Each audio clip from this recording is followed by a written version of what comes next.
Well, with respect, I'm just here to talk about survival in the outdoors. I'd rather not go into counterinsurgency techniques or classified operations of any kind, and specifically not about the Tora Bora Caves. OK, all right. I'm just very interested to hear about hand-to-hand combat, which I am told took place. Pretty ugly stuff, but I know sometimes... But, OK, well, let's talk hypothetically. Didn't say the caves don't necessarily have to be Tora Bora. So where are they, then? Cheddar Gorge.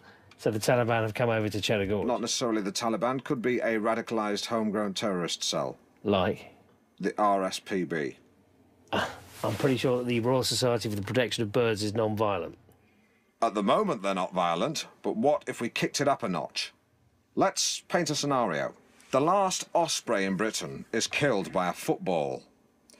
The last osprey egg is stolen and scrambled for a Russian oligarch's breakfast, who eats it without one iota of remorse in his leather jacket, simply wipes his lips and says, "Simples." Where are you going with this? Bear with me. So rare birds' eggs are being scrambled for Russian oligarchs, and Bill Oddie goes apeshit. He shows up at Claridge's wearing his Twitcher's jerkin, and the pockets are full of every conceivable explosive. I got the picture. He walks in to the buffet area, the breakfast buffet. People turn round. They say, "Isn't that the man from Springwatch?" Someone else says, "Wasn't he once one of the goodies?" "Yeah, not anymore. Now he's a baddie." Seconds later, carnage. Oddie is like a bearded Catherine Wh33l scything through the crowd. Ironically, the oligarchs wearing the leather jackets are protected from the worst of the blast, but an innocent couple from the northeast on a city break are vaporised. Sorry, are you asking me a specific question? Yes. And that question is if an RSPB neo-fundamentalist was radicalised, Oddie sacrificed himself, the rest of them holed up in Wookiee Hole, and I was sent to neutralise the threat, how would I proceed? Simples.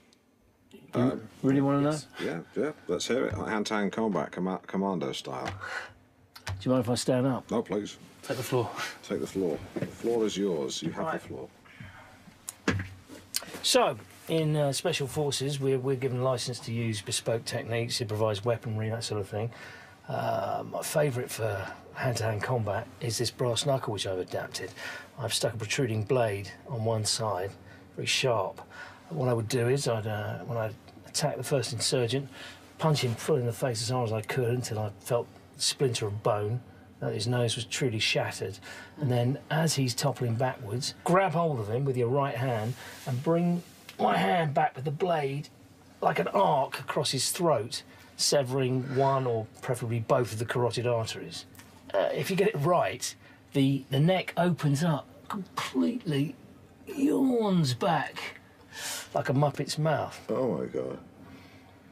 So then you let them drop, take care not to trip over them. I've seen that happen. And then you repeat and adapt, you repeat and adapt, you repeat and adapt, you repeat and adapt, you repeat and adapt, until the cave is clear. It's very bloody, but it's quick and it's quiet, and that's why I like it.